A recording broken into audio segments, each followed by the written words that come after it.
I was teaching my students and showing them some examples. And in a twinkling of an eye, I was sharing a story, doing a prop, and next thing you know, I'm on the floor. We just thought maybe I was exhausted, I was just too tired, because I always was feeling very fatigued. My skin was pretty ashen, but you know, when you work as much as I do, and you always on the go, you just treat it like I'm just overworking, I'm just doing something, I just need to sit down, maybe get some rest. But the next day, I barely was able to get out of the bed. I had a best friend who came and I called, because it was like, I need to go to the hospital, something is just not right. All I know, they called me to the triage, took my blood pressure. It was 220 over 120, and I was being rushed over to the emergency room. I was at that point, I had to tell the doctor, look, you need to tell me like I'm 2 years old. And pretty much what he was saying is that this disease, the lupus, had attacked my kidneys and that my kidneys were shutting down.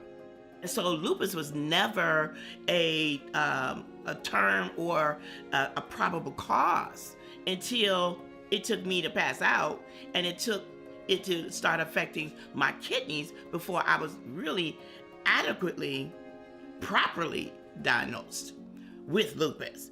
In my particular case, my family had to learn it right then and there at the same time as I did, because I crashed into it. Did my journey end? No, of course not. My journey is just still beginning, and it's still going on. If I would have known some of the symptoms even ahead of time, then it would at least let me trigger some other additional questions or some other additional habits, I believe, that I could have tried to implement when you're dealing with a chronic illness. You need to be able to reach out to your team, whether it's the nurse practitioner, whether it's the nurse, whether it's the nephrologist, whoever that's part of the team.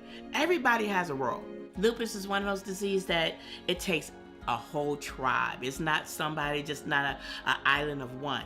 It takes your team, it takes your medical team, your family, and really your outside community, your outside family, your friends, because you know, you just never know where you're at. So it's so important to keep everybody looped into lupus. So if you have a flare or something go up, at least they'll be able to know what needs to be done. I have been living now with lupus and chronic kidney disease, I'm gonna say officially, since 2007 when I crashed. In the beginning, yeah, did everything look scary? Yes, I didn't even know I would be here right now, just talking to you guys and just sharing even my journey and my story. Don't let that situation, your disease, dictate you. You dictate it. I have a motto. My motto is that my will to live is stronger than this disease. And then my second mantra is that a change bring a change. So I wanna tell you, change your thinking, change your mindset, change your action. You can live and live your life the way you choose to do it. Not because of the fact that you have lupus, not because of the fact you got renal disease. It's because of the fact you was born to succeed. And I'm telling you, be proactive with your team. Be proactive with your team and live your life. That's okay. You're gonna make it. So just know that.